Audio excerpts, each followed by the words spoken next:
Good evening everyone dear student. Class 10th हम क्षितिज काव्यखंड में कविता भाग कर रहे हैं और कविता में बेटा हमने फर्स्ट कविता पद सूरदास के पद हमने रीड कर ली है। उसके बाद सेकंड कविता बेटा हमारी राम लक्ष्मण परशुराम संवाद तुलसीदास जी द्वारा रचित है। तुलसीदास जी एक सुप्रसिद्ध कवि रहे हैं। गोस्वामी तुलसीदास जी का जन्म बेटे 1532 ईस्वी में उत्तर प्रदेश के बांदा जिले में हुआ बताते हैं और कुछ विद्वान इनका जन्म एटा जिले में हुआ बताते हैं। बचपन से ही इनके माता पिता ने इनका परित्याग कर दिया था और तुलसीदास जी ने अनेक कविताएं, अनेक सर्वश्रेष्ठ रचनाएं लिखी हैं, जिन रचनाओं में प्रमुख हैं रामचरितमानस, कवितावली, गीतावली, दोहावली, कृष्ण गीतावली, विनय पत्रिका आदि इनकी महत्वपूर्ण रचनाएं रही हैं। अवधी भाषा के साथ साथ ब्रिज भाषा पर भी इनकी पूरी पकड़ रही है। इनका समान अधिकार रहा है। 1623 ईस्वी में काशी में प्रभु राम के इस अनन्य भक्त का देहावसान अर्थात मृत्यु निधन हो गया था। इन्होंने अपना शरीर चोला छोड़ दिया था। बेटे तुलसीदास जी जब भी हम याद करेंगे तो अवधी भाषा याद करेंगे। सूरदास जी जब भी हम याद करेंगे तो ब्रिज भाषा याद करेंगे। सूरदास जी कृष्ण भक्त रहे हैं, कृष्ण के अनन्य भक्त रहे हैं। तुलसीदास जी श्री राम जी के अनन्य भक्त रहे हैं। तो हमें ये याद रखना होगा, सूरदास जी कृष्ण जी और तुलसीदास जी श्री राम जी। पाठ की रूपरेखा है बेटा राम लक्ष्मण परशुराम संवाद तुलसीदास जी की रचना है और यह रचना रामचरितमानस के बालकांड में से उनका कुछ अंश लिया गया है। रामचरितमानस में 7 कांड हैं, बालकांड, अयोध्या कांड, अरण्य कांड, किष्किंधा कांड, सुंदर कांड, लंका कांड, उत्तर कांड। तो उन्हीं 7 कांडों में से सबसे पहला कांड है बेटे बाल कांड, जब भगवान राम ने अपनी बाल लीलाएं दिखाई थी। तो वो थोड़े बड़े हुए हैं और बड़े होते हुए इस भाग में जो दिखाया गया वो सीता स्वयंवर में जब श्री राम जी ने शिव जी का धनुष, राजा जनक के दरबार में शिव जी का धनुष तोड़ा था, तो उनकी किशोरावस्था थी और राजा जनक का दरबार था। राजा जनक के दरबार में लक्ष्मण जी वीरता पूर्वक व्यंग करते हैं और परशुराम जी क्रोधित। तो 2 मुख्य रस रहेंगे पाठ में, लक्ष्मण जी द्वारा वीरता का रस और परशुराम जी द्वारा क्रोध रस रहेगा। उसके बाद बेटे राम जी को जो उद्दत किया है तुलसीदास जी ने, तो तुलसीदास जी के माध्यम से नीति, स्नेहशील, विनय, त्याग जैसे आदर्शों को प्रतिष्ठित करने की कोशिश की गई है। सबसे पहले बेटा थोड़ी सी मुश्किल लगेगी आपको, इसे आसान बनाने के लिए अपनी बुक ओपन कर लें और पेंसिल ले लें बेटा। तो जो भी मैं वर्ड मीनिंग बोलूं उन पे लिखते रहें। सबसे पहले है नाथ, शंभु धनु को लिख लो शिव जी का धनुष, शिव का धनुष। भंजनिहारा को लिखो तोड़ने वाला, होने वाला, केहू कोई, एक दास तुम्हारा, एक दास लिखो सेवक। आयशु आज्ञा, सुनी रिसाई क्रोधी, सेवकु सेवक, अरी करनी का मतलब बेटे शत्रुता का काम।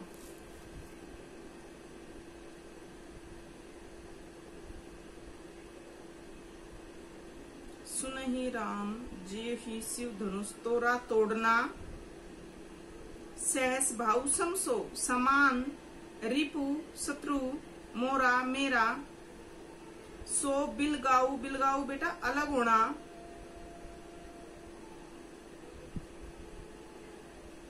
न तुम्हारे जय सब राजा सुनी मुनि वचन लखन मुस्काने, बोले परसु ध्री अवमान ना करना।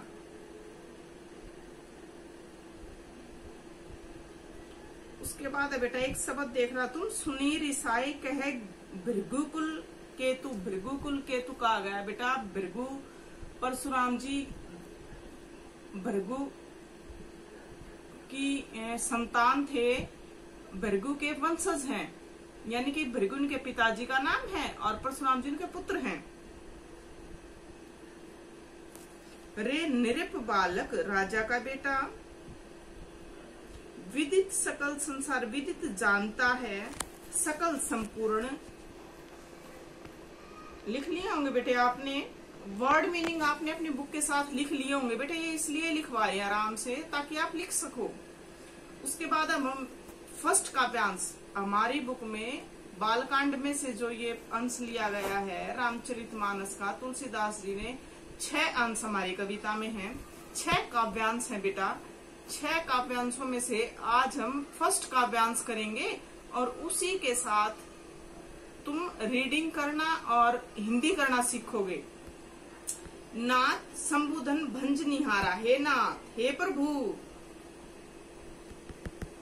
अब परशुराम जी सभा में आ गए हैं और वो क्रोध भरी आवाज में, परशुराम जी राजा जनक के दरबार में क्रोधपूर्ण स्वरों में कहते हैं कि इस धनुष को किसने तोड़ा है। तो श्री राम जी उनकी बात का उत्तर देते हुए कहते हैं, हे नाथ, हे प्रभु, संबोधन, शिव के धनुष को तोड़ने वाला, भंजनिहार तोड़ने वाला, अवश्य ही हो ही केऊ एक दास तुम्हारा, अवश्य ही कोई तुम्हारा एक दास ही होगा। आयसु काह कही किन मोही, हे नाथ बताइए मेरे लिए क्या आज्ञा है। सुनी रिसाई बोले मुनि को ही, आप मुझसे क्यों नहीं कहते। अब राम जी के क्रोधित पूर्ण, राम जी के वचन सुनकर परशुराम जी क्रोधित होकर कहते हैं, सेवकू सोजो करे सेवकाई। अगर कोई सेवक मेरा, इस धनुष को तोड़ने वाला कोई मेरा सेवक होता तो वो मेरी सेवकाई करता।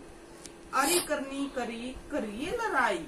अब इस धनुष को तोड़ के मेरे शत्रु ने तो लड़ाई का काम कर दिया है।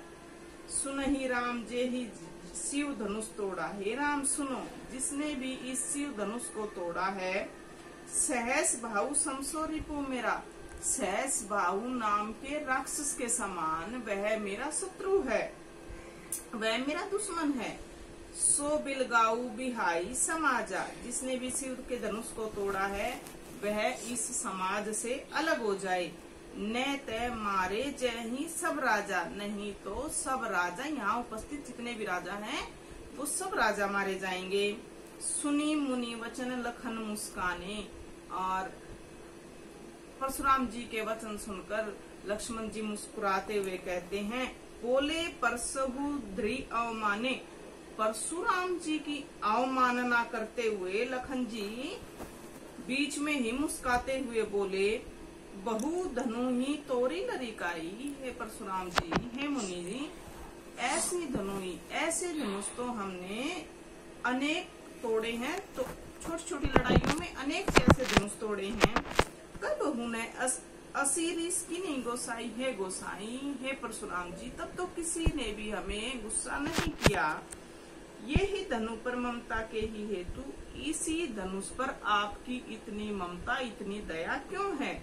सुनी रिसाई कै भृगुकुल के, तो भृगुकुल, भृगु वंश की ध्वजा के समान परशुराम जी क्रोधित होकर बोले। 2 आए बेटे, आगे देखें। रे नरप बालक काल बस बोलत तो ही न संभार। रे नरप बालक, हे राजा के बेटा, हे राजा के बेटे, तुम काल के बस होकर बोल रहे हो, तुम्हें अपनी वाणी पर नियंत्रण नहीं है। धनु ही सम त्रिपुरारी धनु, यह धनुष तुमने सभी धनुषों के समान लगा लिया, यह तो त्रिपुरारी स्वयं शिव जी का धनुष है। विदित सकल संसार, इस बात को तो संपूर्ण संसार जानता है, तो पूरे संसार में विख्यात है, प्रसिद्ध है। थैंक यू बेटे, आज के लिए इतना ही, नेक्स्ट कल करेंगे। Thank you.